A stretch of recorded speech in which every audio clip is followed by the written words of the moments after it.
Hello, everyone, and welcome to a new Power to Fly Chat and Learn. My name is Beth Ruffin, and I'm very excited to be moderating today's conversation with Richard Louie about unpacking the 2023 Inclusion at Work Black Americans Report.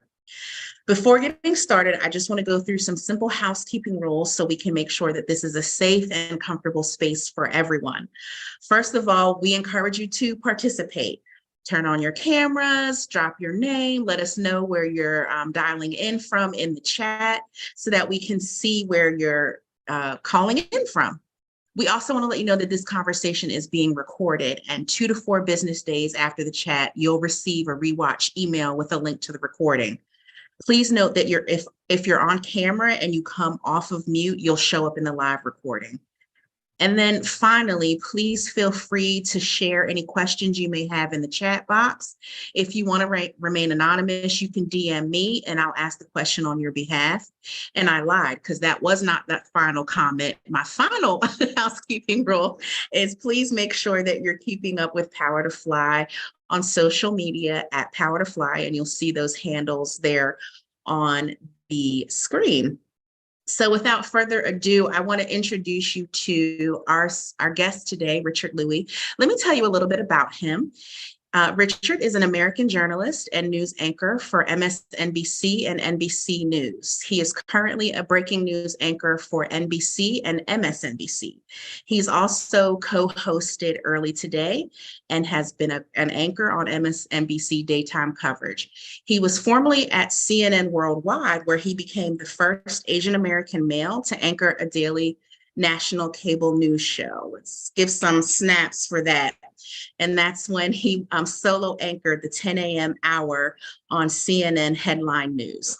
Louis is also a columnist, and he's contributed to publications that include USA Today, Politico, the Seattle Times, Detroit Free Press, and the San Francisco Chronicle. His public speaking spans 6 continents and some 200 events in the last several years. And Twitter places his following in the top 1%. So, Richard, so excited to have you here with us today. Welcome. It's great to be here. Thanks so much, Beth. Awesome. Well, we're going to dive right in because we've got lots of questions. So for those of you who submitted questions in advance, we're going to get started with some of those. But again, if you have questions as we're talking, please feel free to throw those in the chat. Also, if you're looking to earn credits for this conversation through SHRM, I will drop that SHRM ID in the chat so that you can use that for credits. So, Richard, can you first just share a summary of this report and tell us how it came to be created? Yeah, Beth, what it was is putting together my journalism hat, my former business hat when I worked at Citibank, my community hat over the last 15 years doing community and volunteer work across different communities, and then the academic hat. I realized we weren't asking the right questions when it came to inclusion at work. Just wrong types of questions, wrong types of outcomes that we needed right now. And the reason why I would say they're not the best questions as opposed to the wrong questions is that we have an opening right now. In business at the moment is open to discussing how inclusion and diversity can be affected by business. And before it used to be, we do business and you all do the inclusion diversity stuff. That's outside our 4 walls, right? And as Power to Fly has worked to bring in that conversation over the years, this was something that I fully support and agree in, and that the power of business. So over the last 3-4 years, because of great catastrophe and great pain in our American society, business could no longer say that's outside our 4 walls. But that door is closing. And so with those 2 things, door closing, meaning our champions of inclusion need more help because they need to support the argument. Now's the opportunity. That was one part. The other part was, okay, well, do they have the ammo that they need? And they don't. And when we looked at the 30 or so studies that are out there, unfortunately, those were too many situational outcomes. And we need situational, don't get me wrong, but we don't need more situational. We need action-based, we need solution-based data. And so that's why we focused in our questioning around the space of what could be the actions we take? What are the solutions we can take? And that was the mantra of the study. And we embarked on it more than a year ago. And the first study to come out was the Black worker study. And we introduced all of these studies at Davos at the World Economic Forum, because we knew that if we wanted to talk to executive leadership, the folks that are the boardrooms, the ones who have the word chief in front of their title, that they needed to get the action-based data and metrics. Because even if they're a champion going to the board and going to the CXO, you need to have so what am I really getting out of this? Mm-hmm. And we know in our heart, in our belly, but you got to prove to the mind what we know in our lived experiences, what is the right thing to do. And so that's what we set out to do. And the Black Workers Report was the first study to come out.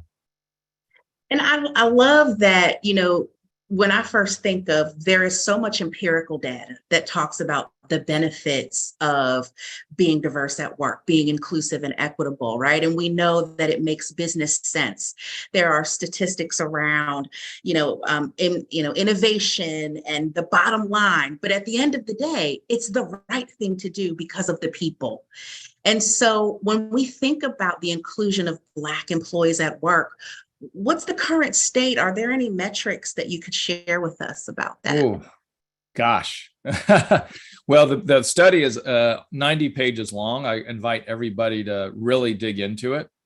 And hopefully it will equip you as a champion of inclusion to provide the action-based data we really work towards. I mean, if we just start with the problem perception, 54%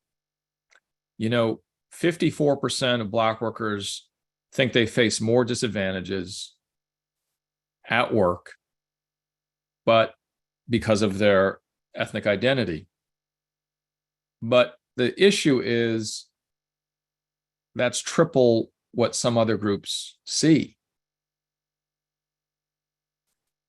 Yet the same folks that say, I don't see that Black workers face this disadvantage and that they feel this disadvantage, despite them saying on the flip side, in majority, like 80% saying, I support inclusion.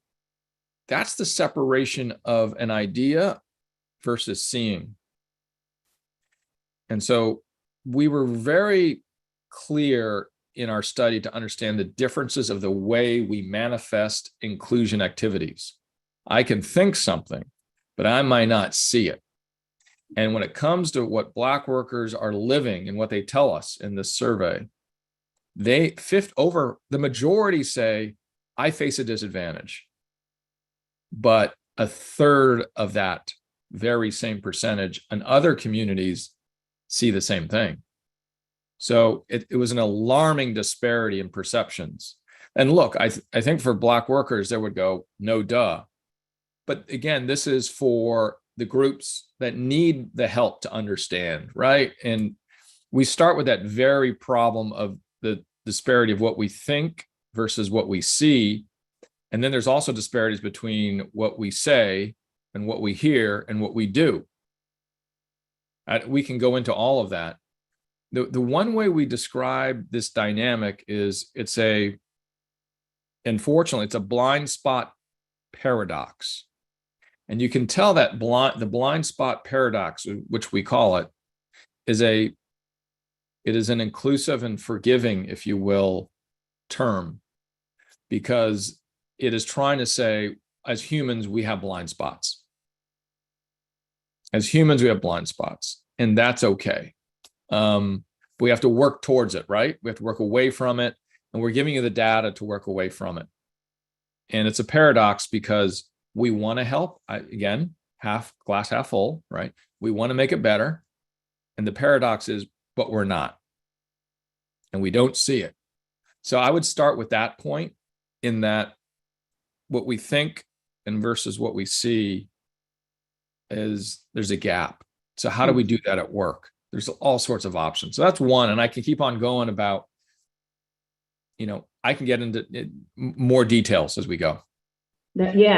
Absolutely. And as you're talking about blind spots, I'm thinking about unconscious bias, right? Because it's usually where the DEI training starts, is we're going to look at our biases, and it can sometimes become a crutch, because we can say, listen, we know that we have these biases, and it's just human nature. We don't know what to do with it. And I want to talk about something that we've seen recently here in the US, with the Final Four game between LSU and Iowa. We saw how the players were treated differently. So we saw LSU's Black star player, Angel Reese, get scrutinized for keeping the same energy as her white opponent, Caitlin Clark. And so that's how we can see biases come up. But do you think that there are similar dynamics of this in the corporate work setting?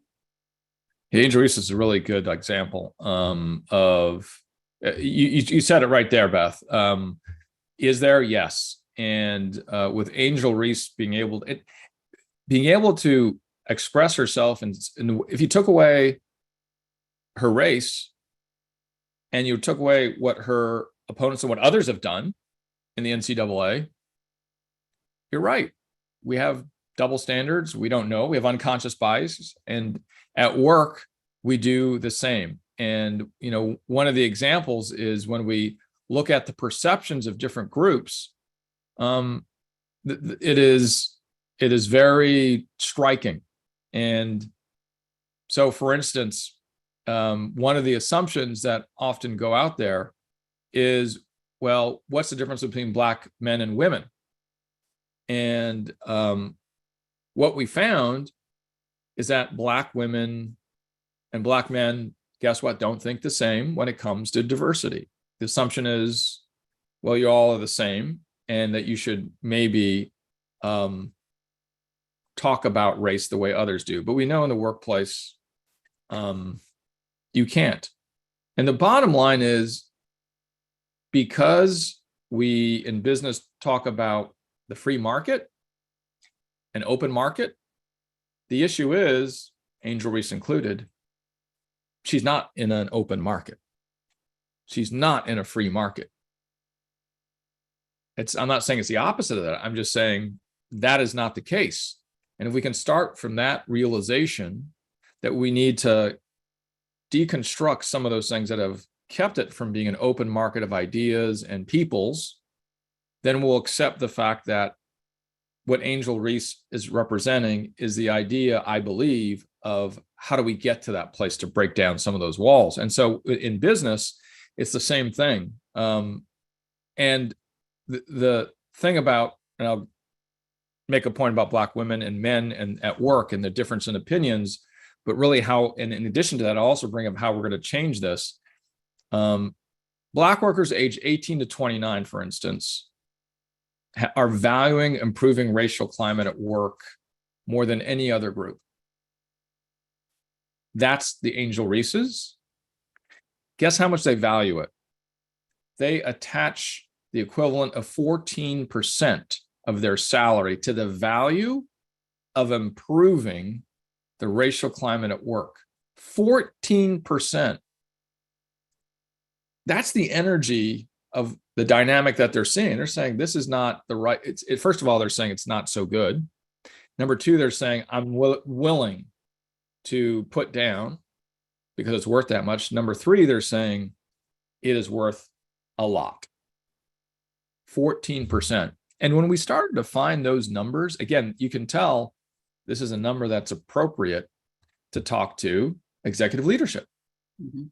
I mean, if I go to any board director and I say, did you know that your younger early stage career employees are putting 14% of their salary as a value of being more inclusive at work? You don't have to spend 14% to make them feel more inclusive. You can spend 1%. Yeah. And look at your ROI on that. So Angel Reese and that perception, and how do we break it down? I think She's just being herself. And so are all of these Black workers aged 18 to 29, right? They're just saying, hey, this is the way it is. It's important to me. Let's get it done. And so they're seeing the very same dynamic of that, but in a business context. Well, and let's talk about the financial piece of that a little, because, based on the report, the current annual investment in DEIB initiatives could be over $20 billion. So that's not, that's not small dollars. But when we look at still over half of Black workers feel that they have disadvantages, these don't align to me. So where are these programs failing? Why is there such a gap? Yeah. Back to that difference of opinion between Black women and Black men at work. Black women known to, at least from our study, engaging more in DEI and inclusion programs. Black men saying, be careful, we've made some mistakes and we can make more mistakes. Now, why? Why that difference? And on why Black men, according to the survey alone, they also were critical more often of inclusion programs. And why? The reason being is the training wasn't working. It's not appropriate. It's not maybe addressed to Black men and women. And so one of the ways that we can improve DEI programs is to look at, do we have the right training? Are we just, is this just going back to, are we just talking, but we're not thinking and seeing? So if we're not seeing that Black workers, that a majority of Black workers feel disadvantaged, how can we do the right thing? Disconnect between this, eyeballs, and hands. So if you can't see it, then how are you going to, right? And so we already saw the disconnect of supporting inclusion, but not seeing that a majority of Black workers feel disadvantaged because of their race and background. So the opportunity is to try to bridge that. How do we get folks to see more that is the actual experience? And one of the things that we suggest in the actionable steps, which we have 10, is invest. First of all, throw out your DEI playbook. This is 2023. And many of us are using some of the practices from the 1980s. Throw that out. Number 2, disaggregate Black workers. You and I know this. Just like during the other analogy is politics. Oh, the Black vote. The Black vote's not the Black vote. The Black vote is 5 different types of votes, depending how you analyze it. Same when it comes to Black workers. It's not, and don't think one Black worker speaks for all Black workers. And our data shows that this is very true. So those are a couple of the actionable steps that we suggest. The third actionable step that I think is to get from the brain, the eyes, to the say, and then the do, to get them more aligned, is donate and invest money and time in the community-based organizations where you are at business, so that you get to know what they are living. Invest in those community-based organizations. Send volunteer time, go to those CBOs. Donation time, invest in those CBOs. Because that's how what we've seen, and there's a lot of parallels to this, Beth, what we've seen is that separation. We could live on the block, but not know the block that we live on.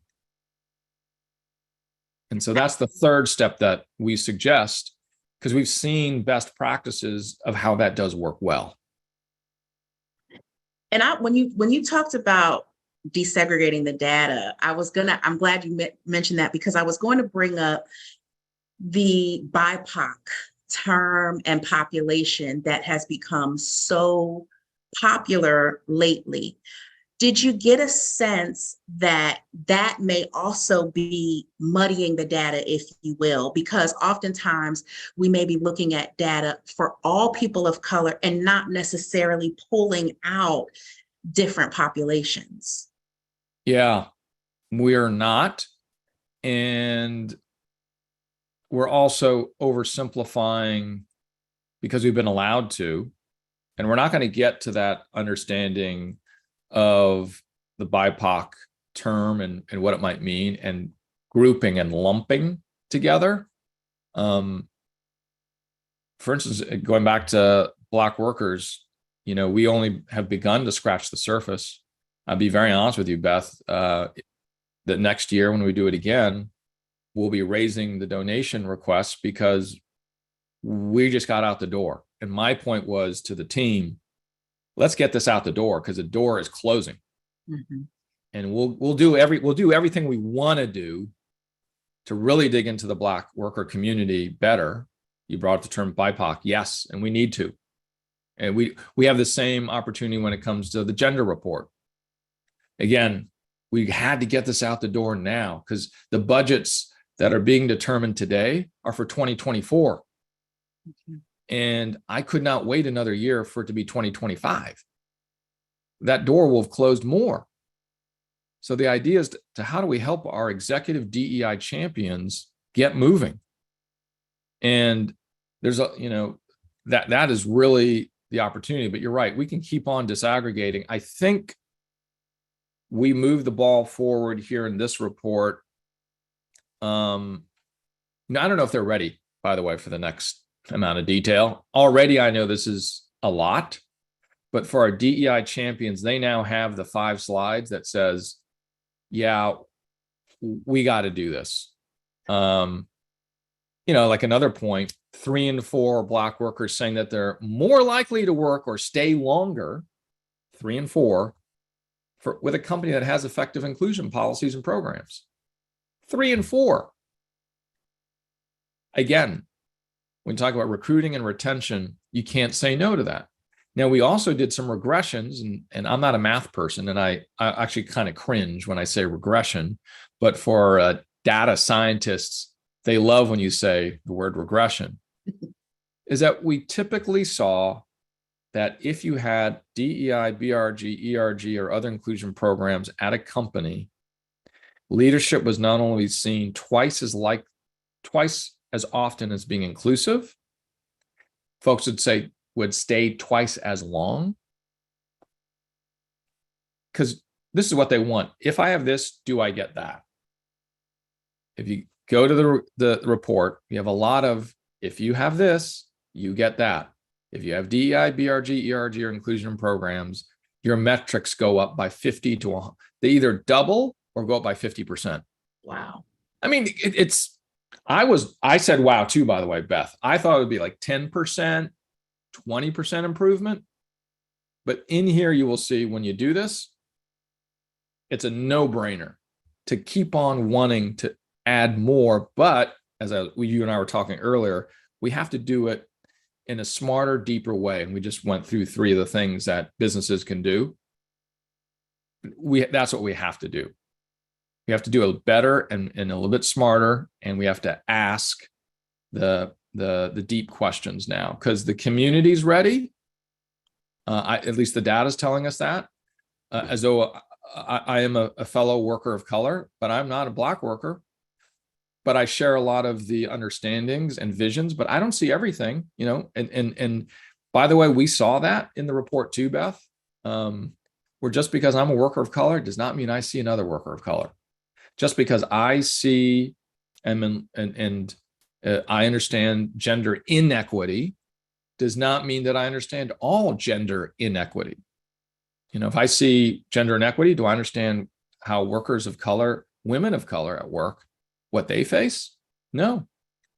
So there's these opportunities, I think, to really work together to learn from each other. So like you talked about the disaggregation in the idea of BIPOC is, and get more of these different groups that work together because they can help each other and it magnifies each other. which they typically there's the Black ERG, there's the Latino Hispanic ERG, there's, you know what I mean? And then Yeah. we got to get them to bump heads together more, because actually they really have a lot to share. Absolutely. And that leads to my next question, because how can these employee resource groups positively impact the sense of belonging that Black employees have, specifically the ones that are not focused on the Black experience? So how do other groups come together as allies to help the inclusion?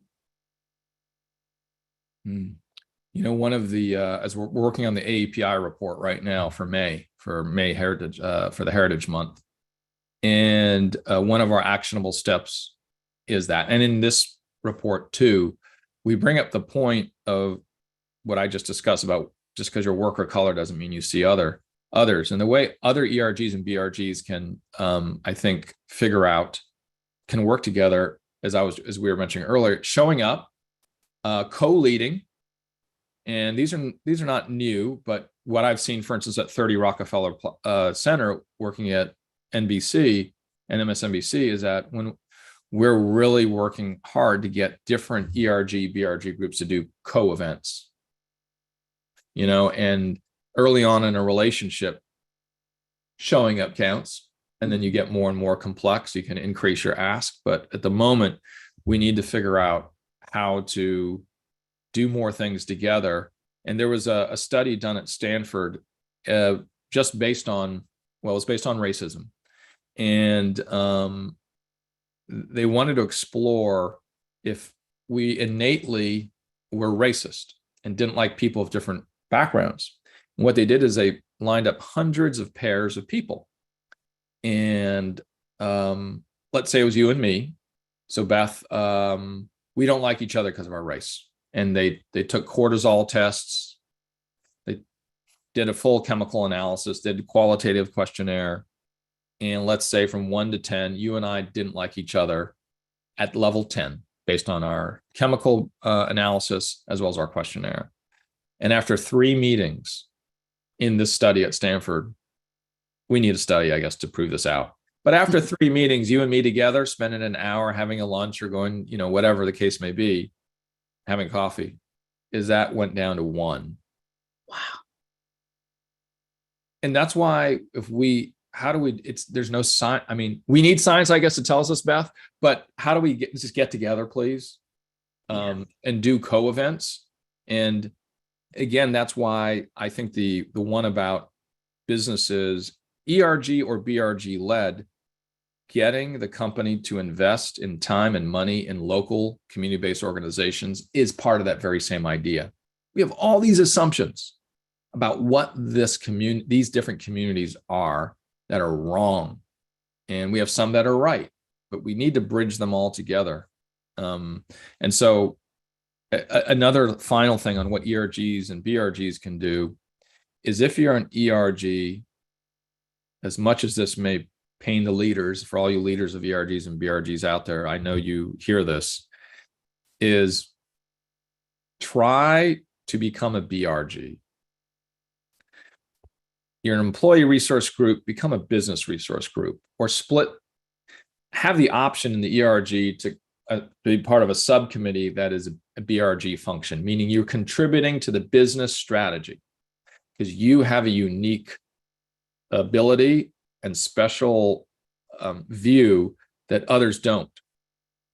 And then, then my fellow and much loved ERG and BRG leaders out there, ask for compensation. Ask for compensation for being on the ERG or BRG leadership. Yes, do it. Because as you know, you've been asked to, in the beginning, as it takes time, build up the relationship, let them know that they can't live without you, and then, and then ask for it. But that's the way business works, right? But yes, and we found that the number in a study of whether ERG and BRG leaders were getting paid, first of all, abysmal. Number 2, the amount was is very small. But I think the range that we saw when there was pay is around 5,000 to 10,000. Hey, we got to start somewhere, but let's put a number on it. Yeah, because when I think about the emotional labor alone, right? Oh, And you're doing this on top of your normal job duties, yes. it's definitely worth compensating someone for it. And let's be real.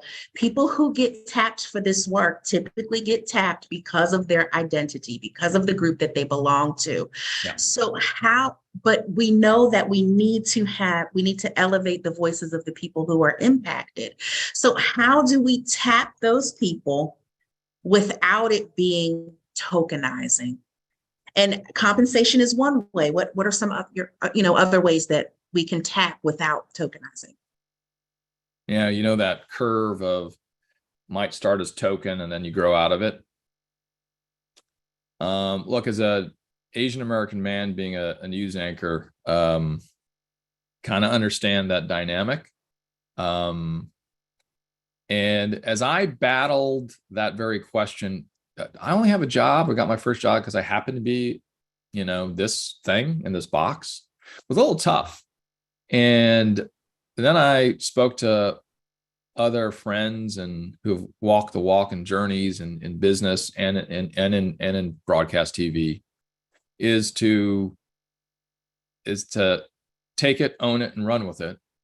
And so if we come in as token, then how do we show and work and teach that we are more than that and that we can do more than that? And it's an unfortunate reality when we first enter in those conditions where we are token, but we have to find the way to drip, drip, drip. I'll say jab, jab, jab, uppercuts. What I usually say. Don't come in with the uppercuts. Jab, jab, jab, uppercut. Jab, jab, jab, uppercut. And so for me in my career is learning the jabs, first of all, and then knowing when to go for the uppercut. Because we can't come in with the uppercuts because that's just too much. I mean, you know what I'm saying? It's sort of getting there. How do we be upstanding bystanders for ourselves and others, but having more than one move? Because every opportunity is going to be different.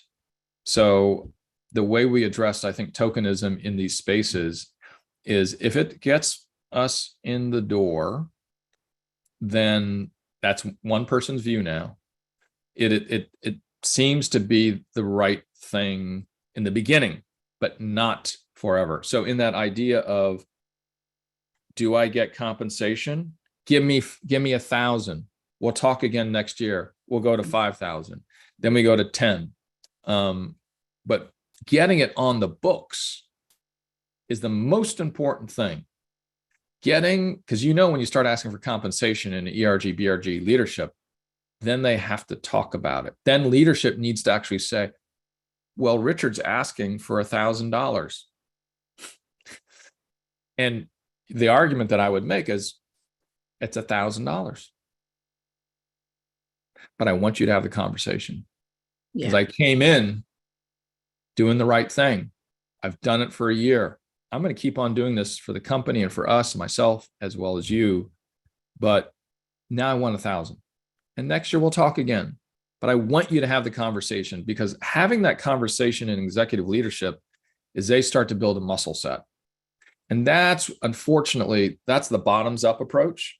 This is all about the bottoms up approach because we don't have a tops down because we don't have the leadership at the top to be able to go tops down in most cases. So and most of this, as you can tell from the viewpoint of the report, is that it's bottoms up, action-based metrics for executive leadership, right? We're trying to show, and that's okay. It's not a pedantic, it's not a condescending approach. It is a productive business conversation. This is not a political approach at all. This is let's be very constructive. This is the way it works. So coming in in the idea of what a token is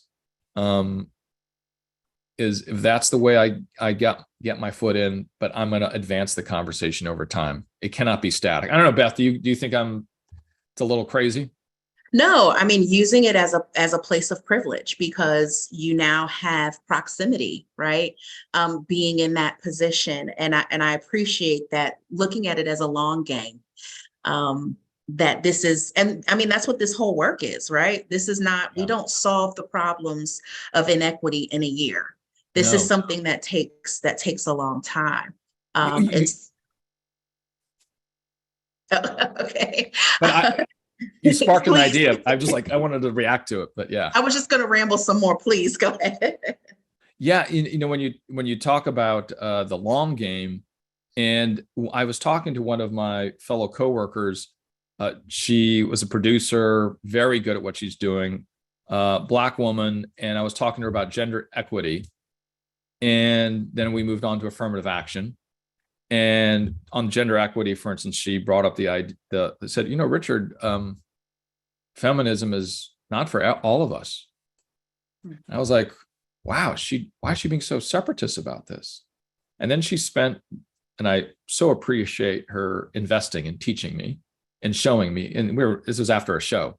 And she said, well, Richard, just look a little bit deeper, spend some time, because we're not seeing all of the groups that might be involved in feminism. Look at womanism, Richard. Check that out. Mm-hmm. That's all she said. Check it out. And I said, I understand now. But she also told me about affirmative action. And I was telling her we somehow got to the point of what you're talking about, tokenism, and whether affirmative action is leading just to tokenism, right? Big debate. This is above my pay grade.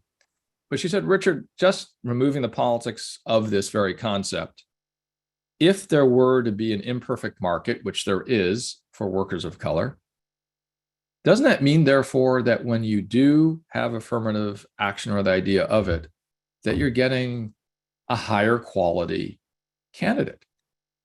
Because if you're keeping the candidates outside that normally would make it through the door, then they're not making it in. So we actually have a lot of highly qualified folks that are not being let in. Mm-hmm. And that's why if you take up the concept of wanting to bring in folks, even if it leads to tokenism, she said, potentially we're not looking at the right way. We're actually getting higher quality candidates when we do have to employ these programs, or it's not altogether this assumption when we have this, we get lower quality and I said, you're not a business person, but you have just talked like a business person because the door was, that makes total sense. The supply has been shut off, right? It's been closed off because of artificial demand. So when you were talking about that, immediately, I remember that conversation. Yeah. I mean, something that I was always told growing up as a Black person in this country is that I had to be smarter. I had to work harder. I had to be faster. I didn't have room to make mistakes, right? And if you ask a lot of Black people, Gen X, millennial, maybe even some Gen Z, they've received those same messages. And I think those things are important for executives to know about their employees in the workplace. Were there any other realizations or things that executives should know that came out of this report? One to that point of working harder and doing better, which I thought was really dynamic in the Black workers report, is that Black workers were unafraid of being critical about their own community at work, about how to improve inclusion. Now, one of the running stereotypes might be, well, no matter what you do, you're not going to be objective. And no, what we found in the study is that because of and I was just talking about how Black men were saying, not all the programs are good, and they're be careful of failing, even though the programs were aimed at addressing the community. And that is because what we found across was that Black workers were absolutely, all right, and then the analogy in politics as well. People think, oh, if you have a Black candidate, Black voters will immediately just vote for them just because they're.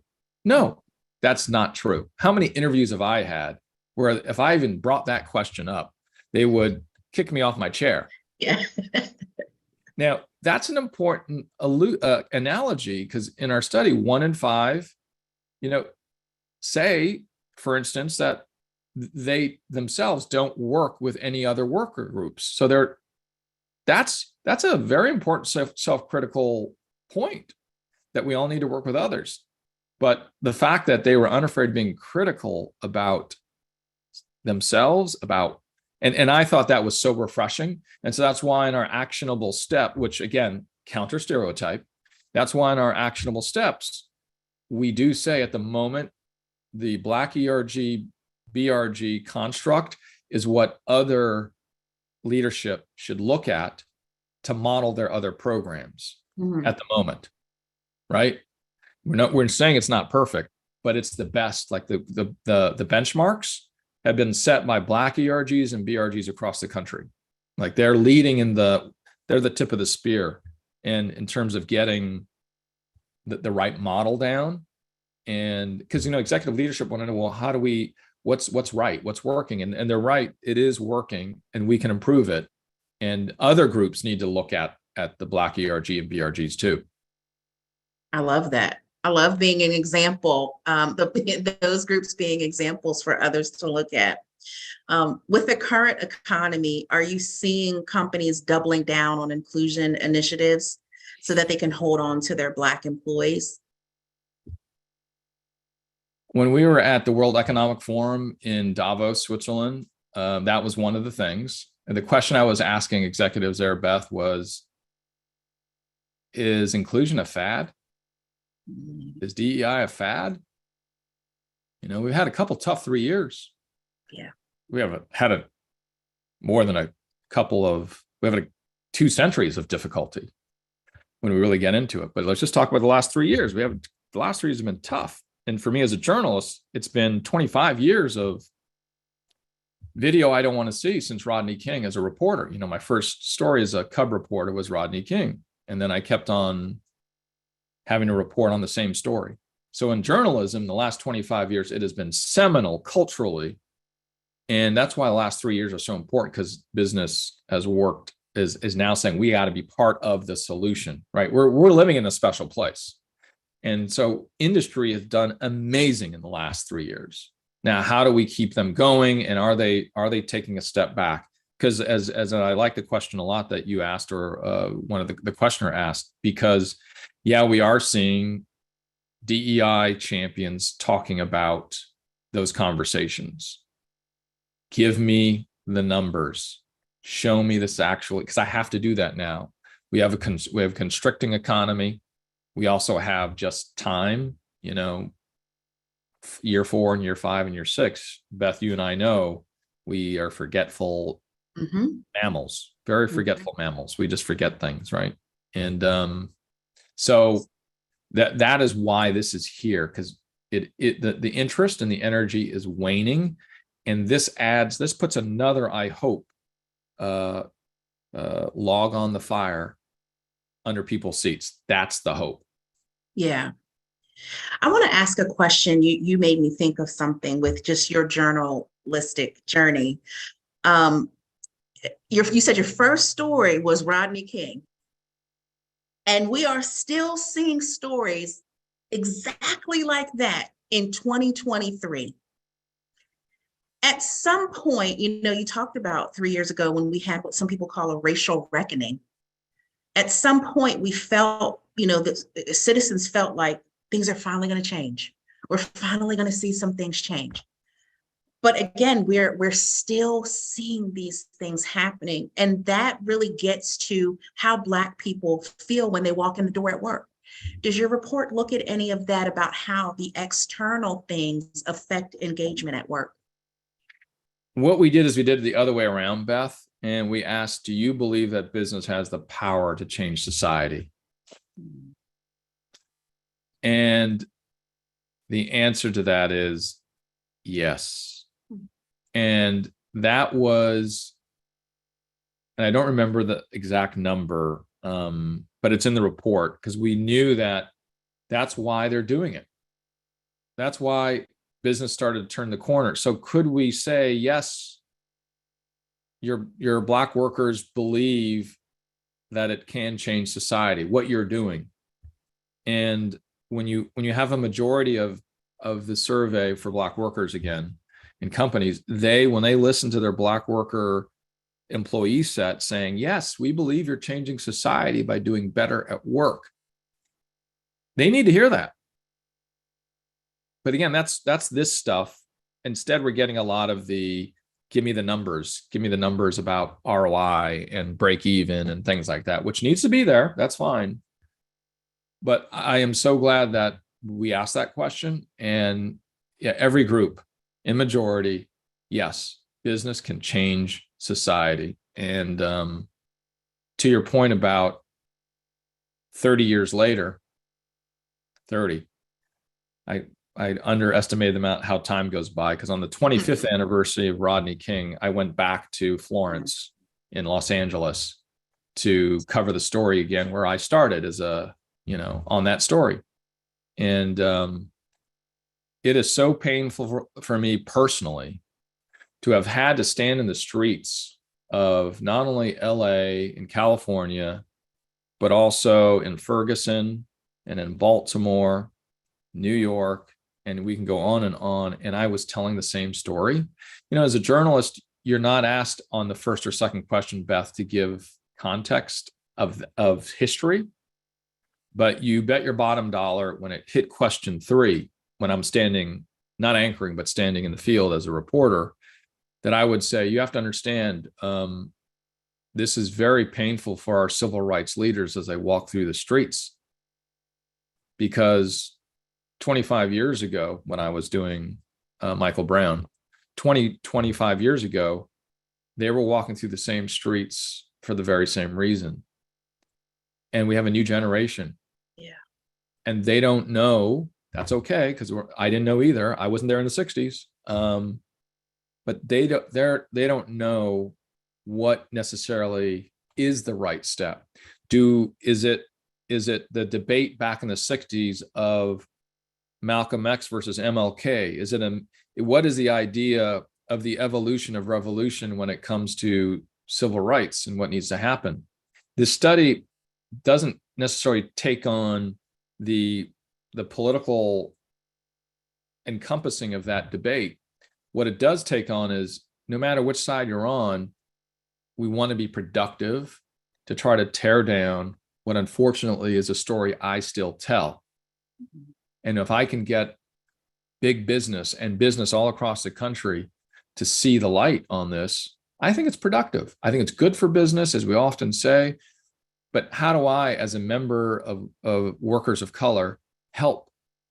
And these 7 studies are that, here's the reality. Here you go. Let me help. That's the business hat on. The journalism hat is that third question is always a one of pain and difficulty, because this is a parallel to business and my reporting. Is I also saw that the leaders walking in the streets teaching different generations and new generations during COVID weren't showing up. They couldn't. They were older and they were the most at-risk group of getting COVID. But it was a true reality of what we've said many times in different ways, is who's the next leadership? Who's next? And what I saw on the streets as a reporter is what is happening in business too. Who's next? How do we help? I was talking about 18 to 29-year-olds, right? How do we help them? Oh, we need another hour for that, Richard. We don't have enough time in our that. But I guess this will be my last official question. And then I want to give you a few minutes to talk about your book, which I see you have something up behind you. But, we asked the question, you've given us these steps, these 10 actionable items. What's the one thing that the people on this call, that the people who read this report, what's the one thing you want them to walk away with? That it is worth investing in business to make change in society. and that makes sense on all the different levels. So share it with somebody. All right, if we get off this conversation, or if you're watching this conversation, if you can just, whether you agree with all of it or you don't, share it with somebody else, one other person, somebody at work that you know, that you think would have something to say and something to do related to this. Just share it. And I think that's how we get going. And tell them what you like. Give them one data point that you liked about it. Oh, I found this data point about the majority of Black workers feeling disadvantaged because of their race, but then a third of the rest of the population not seeing, only seeing it. 54 divided by 3. So this many Black workers saw it. This number of other workers see the same. I think that's one thing, and I ask everybody to do that, Beth. Humbly. We will definitely share that report. I actually do want to call back something that was in the chat, because I was saying earlier around making a change, and I love what you say about business has the power to change society. But a question in the chat is, but do leaders have or businesses have the desire to influence change? Yeah, it is. That's the time we're living in. For the first time in my short life, and yours, I believe, Beth, and the ones I'm talking about, the civil rights leaders in their 80s and 90s, for the first time, we have an opening, not all of them, to answer the questioner's questions specifically, but we're seeing more than ever of money being put down, and of programming and messaging of being put down, even if the executive leadership traditionally have not known if they should lean in on this. And so the answer to the question is yes. Is it everybody? No. But that's why we wanted to do this, is to keep the yeses. In other words, there's a hunger to learn, right? There's a hunger to learn. There's a hunger to try something in business that they haven't done before. Not all of them do it, but many more are doing it. I mean, just during the last 3 years, the interest from me personally, that, hey, Richard, can you come talk to our business about, whether it's about the Black community, the API community, or gender, has just blown up. And that's an indicator, like businesses saying they're going to. So yeah, I think, and that's the whole idea to the questioner, going back to the door opened, but it's starting to creep close. And so I'm trying to put my foot in it. I'm trying to put a stopper in it, right? And then keep it open, and then push to even open it broader. Oh, you're on mute, Beth. I almost made it through without doing that. And we've got over 60 people here that can help us keep that door open. And it really can create a ripple effect, aside from the thousands of other people, right, who will be reading the report. This is great. Like you said, it's 90 pages, so we don't have enough time for all the questions, but I would love for you to tell us again about your book and anything else you want us to know about you as we finish up. You didn't want to go through the regression tables and addendum 1? Darn it. Doggone it. Yeah, this is, one of the things we also put in here is something called sweet spots. And sweet spots are part of that. If you do this, you get that. And so I would, the one thing, as you were asking me if there's one other thing, I would say, check out the sweet spots. There are a lot of sweet spots that we go through and express throughout the report, but we have one section called sweet spots. And so go there quickly. And if you wanted to get in this, I think the executive summary does a pretty good job of giving you a lot of great slide opportunities.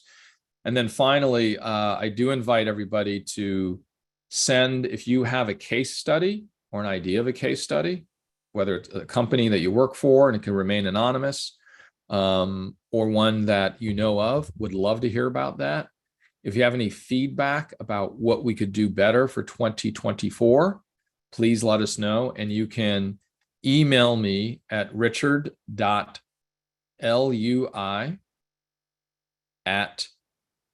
PRISCA.org.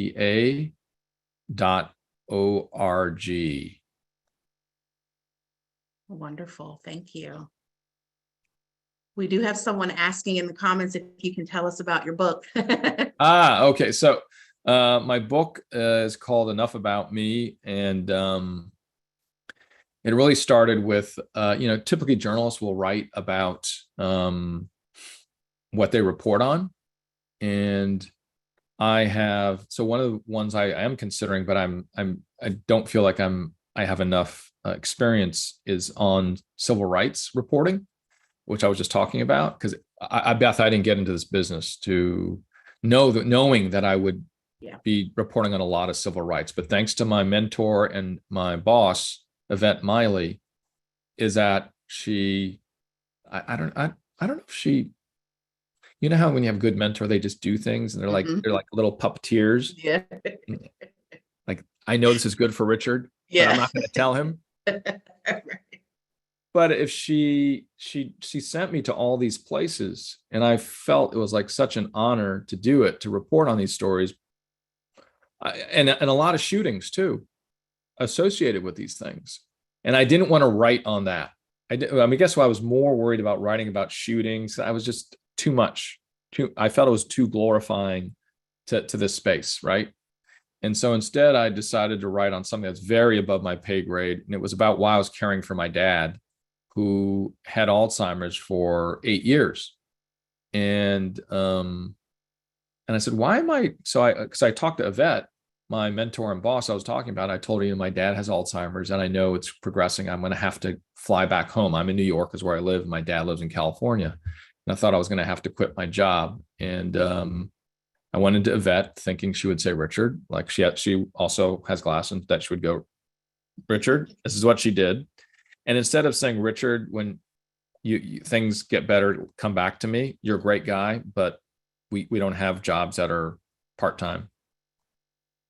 She didn't do that. Instead, she went like this, and she went, I'm a long distance caregiver too, Richard. I care for my mom in Florida.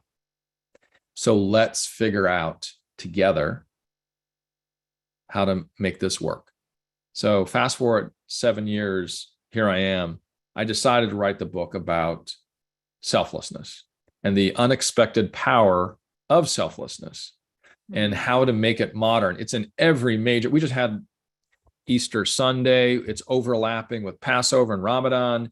It's one of those great messages of we're all in this together. And so I went way above my pay grade, and I decided to write a book that brings a modern take to a thousands of year old idea of being selfless, the golden rule. And just as you saw in these studies, I brought in all of these studies about why you make more money, why you actually look better and you live longer. Studies that show you that when you're selfless, unintended benefits for just doing what is the right thing, because that's what self-help books are, right? So I call it the anti-self self-help book. I love that. And I blame it on my dad, because my dad was a pastor, and that he was laughing all the way to the bank because he got his son, his errant son, to write a book about selflessness. Sounds like a setup to me. Yeah, it's exactly. He didn't have Alzheimer's. He's just sitting there going, I'm going to pretend, because look at he's doing now. This is perfect. That's funny.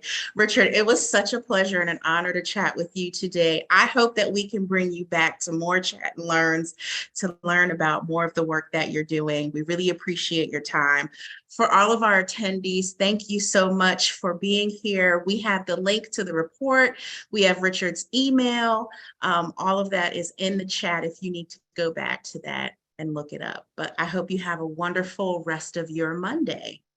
Thank you, Beth, and thank you, Power to Fly, and everybody. It's been amazing. Thank you. Awesome. Thank you so much. See you.